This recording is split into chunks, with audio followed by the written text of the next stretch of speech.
Welcome to This Explainer. Today, we're diving straight into a really eye-opening 2026 study by researchers Ali Belkacem and Judy Benguit.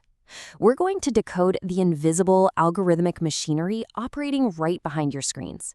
Because, as you'll see, these systems have evolved from just sorting content to actively engineering our emotions. Let me ask you something. You pick up your phone, right? Just to check a single notification. But the next thing you know, a whole hour has vanished, and you walk away feeling inexplicably exhausted or weirdly anxious. Sound familiar? Well, you are definitely not alone. That whole lived experience of doom scrolling is exactly the central problem we're unpacking today by looking at the hard science of how these platforms are actually designed to operate. All right, let's jump right into Section 1, the illusion of choice. See, that exhaustion you feel after an hour of scrolling isn't just an accident. It's actually the work of an invisible puppeteer bypassing your conscious brain altogether. There's a massive difference between what you think you want, your declared preferences, like the keywords you type or the accounts you explicitly follow, and your latent preferences. Those are your subconscious impulses. We're talking about your exact scroll speed, where you pause, and for how long. The algorithm doesn't really care about your rational brain. It goes straight for the limbic system to grab your deepest, most unconscious attention. Which brings us to Section 2, reading your mind. Because to target that subconscious, the system has to know exactly how you're feeling first. The researchers highlight a fascinating piece of tech called affective computing. Basically, this is artificial intelligence specifically built to recognize, interpret, and then respond to human emotion. So these platforms, they aren't just logging your clicks anymore. They are actively reading your emotional state in real time to keep you hooked.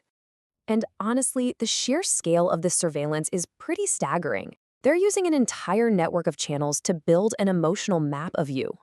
Visually, they can analyze your facial muscle movements right through the camera. Acoustically, they're picking up on the tone and pitch of your voice. Textually, natural language processing flags sarcasm or emotional swings in your typing. And physiologically, if you're wearing a smartwatch, they can tap into your heart rate and skin conductance. They're literally measuring your exact physical arousal. So they know exactly how you feel. That takes us to Section 3, Engineering Emotional Contagion. This study outlines this incredible A/B test with 500 users, and the data is wild. One group looked at a standard chronological feed. The result? A stable mood, and their anxiety actually dropped by 5%. But the other group, they were fed an engagement-based algorithm, and man, their mood volatility went off the charts and anxiety spiked by a whopping 35%. It basically proves that these engineered feeds are an acute emotional drain. They bounce your nervous system between intense emotional peaks and valleys just to keep you engaged. And all of this exacts a very real cost. Let's look at Section 4, the mental health toll. This takes a particularly massive toll on younger users dealing with parasocial isolation, basically forming these intense emotional dependencies on AI or influencers, while their real-world social skills kind of fade. And the study pinpoints a very specific threshold where this goes from just a bad habit to a truly self-destructive cycle. That magic number? Exactly 4 hours of exposure a day. Once you cross that 4-hour line, your biology just gets thrown completely out of whack. For people keeping it under 2 hours, sleep disorders sit at a pretty manageable 15%. But the second you cross 4 hours, that number quadruples, skyrocketing to 72%.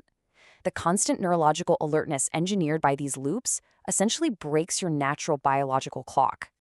And psychologically, it's just as intense.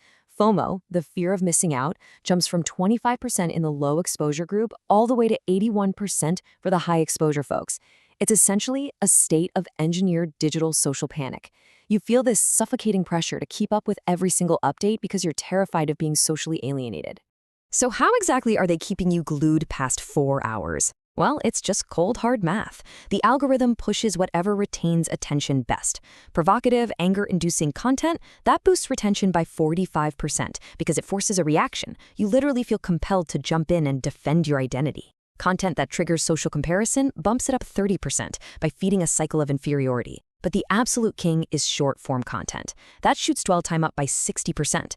It puts you in a passive flow state, totally shutting down your higher-level thinking so you completely lose track of time. The researchers sum up this whole dynamic with one chilling phrase: algorithms operate by trading mental health for time. To get the absolute highest retention, platforms are mathematically incentivized to sacrifice human awareness. They trade it for mental anesthesia, anger, and anxiety. Why? Because those specific emotions are simply the most profitable assets for screen time. It sounds pretty grim, I know. But that brings us to our final and definitely most important chapter, Section 5, Protecting Our Emotional Space. So, how do we cut those puppeteer strings? The good news is global regulations are actually starting to catch up. The EU AI Act is stepping up, outright banning dark patterns that cause subliminal manipulation. They're basically saying you cannot exploit psychological vulnerabilities. They also mandate strict oversight on emotion recognition in places like schools and workplaces. At the same time, UNESCO is pushing hard for transparency. They want clear disclosures when chatbots are used, and they're prioritizing global AI literacy, so the public actually knows when they're being manipulated. But what about right now on a personal level? The study offers some really solid, actionable steps to reclaim your agency. First off, mandate a chronological feed wherever you can. Remember that 5% drop in anxiety we talked about earlier? Take advantage of that. Second, look into emotional control panels to consciously filter out the heavy stuff. And third, actually schedule regulated digital detoxes. Break those algorithmic feedback loops and give yourself a chance to rebuild your digital literacy. I want to wrap up with a pretty profound question from the researchers. Think about this.